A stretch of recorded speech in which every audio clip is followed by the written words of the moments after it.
Patay ang isang taong gulang na babae sa Tansa, Cavite matapos madamay sa pamamaril. Arestado na ang suspect at saksi, si Jamie Santos. Dahil sa ligaw na bala, nagtapos ang buhay ng isang taong gulang na batang babae sa Barangay Tanawan, Tansa, Cavite noong Lunes. Sugatan naman ang mismong target ng gunman na si Marvin Cortez. Ayon sa pulisya, tumagos ang bala kay Cortez at aksidenteng tinamaan ang bata. Naisugod pa ang bata sa ospital pero binawian ng buhay. Sa ikinasang follow-up operation, nahuli ang suspect na si alias Jojo. Tumangging magbigay ng pahayag si alias Jojo.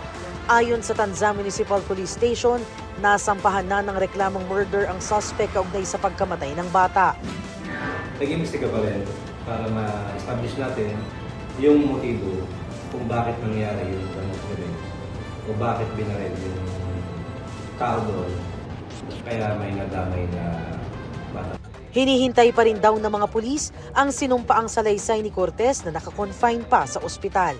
Napag-alamang may dati ng kaso ng murder ang suspect matapos mabaril at mapatay ang isang estudyante noong November 2023. Natuntun namin ang bahay ng pamilya ng batang biktima.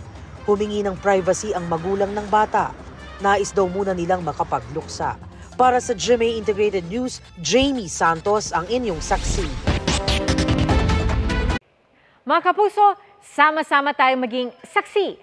Mag-subscribe sa GMA Integrated News sa YouTube at para sa mga kapuso abroad, samahan niyo kami sa GMA Pinoy TV at sa www.gmanews.tv.